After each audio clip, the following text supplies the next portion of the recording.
Saya, Aileen Anggiatma, Duta Wisata Kabupaten Jepara, lahir dan besar di kota yang kaya akan budaya, alam, dan juga kreativitasnya. Di balik potensi besar itu, ada tantangan nyata yang tak bisa diabaikan, yaitu sampah. Jepara dikenal sebagai pusat industri mebel dan pariwisata, dua sektor yang selama ini menggerakkan roda perekonomian dan lapangan pekerjaan. Namun di balik itu, ada jejak yang kerap terabaikan. Dari sampah plastik yang tertinggal di pesisir area pantai, hingga sisa-sisa produksi limbah mebel yang dianggap tidak berguna. Limbah-limbah ini menumpuk, menyumbat aliran sungai, dan diam-diam merusak keseimbangan alam. Limbah memang sebuah masalah, tapi juga menjadi sumber perubahan jika kita melihatnya lebih dalam. Sampah plastik dari kawasan tempat wisata seringkali dianggap tidak berguna, tapi justru saya melihatnya sebagai peluang yang memiliki nilai ekonomis yang tinggi. Melalui workshop pemberdayaan lingkungan, saya mengajak masyarakat dan wisatawan untuk terlibat langsung mengolah sampah plastik menjadi karya yang bernilai ekonomis.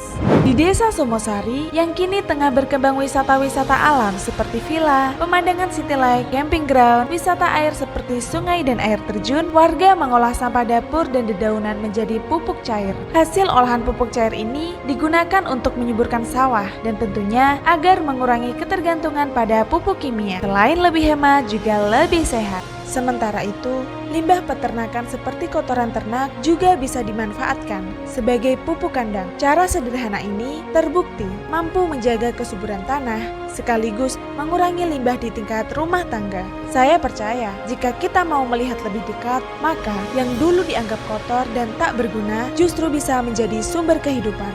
Ibu-ibu kini menjadi pionir perubahan. Mereka belajar mengolah sampah menjadi produk bernilai jual. Melalui pelatihan dan akses pasar, mereka berdaya secara ekonomi tanpa harus meninggalkan rutinitas harian mereka. Dalam perjalanan saya sempat mengunjungi sebuah industri mebel, tempat di mana kayu-kayu diproses dengan teliti, tapi juga menyisakan limbah yang sering luput dari perhatian. Di antara tumpukan serpihan dan kulit kayu yang terbuang, saya mulai bertanya, adakah potensi tersembunyi yang bisa diolah menjadi sesuatu yang bernilai?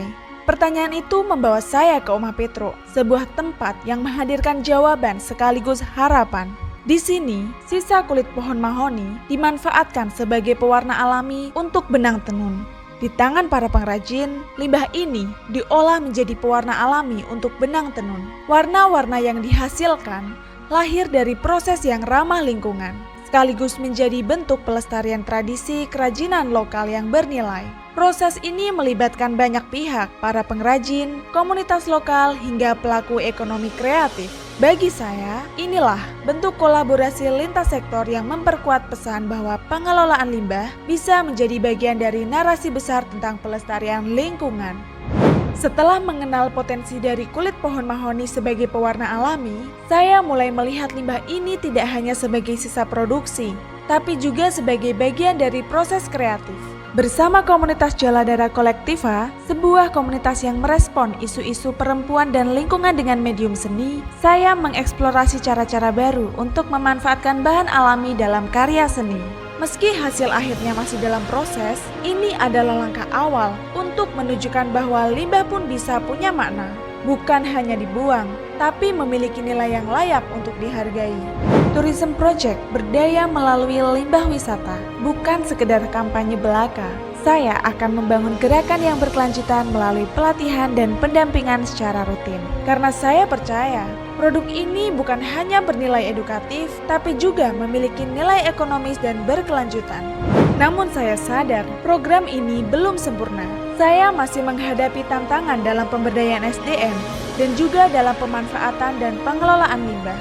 Salah satu kendala yang cukup terlihat adalah tidak semua daerah memiliki kondisi jumlah limbah yang sama. Untuk itu, saya sangat terbuka terhadap dukungan dan kolaborasi dari berbagai pihak agar langkah kecil ini bisa berdampak lebih luas lagi.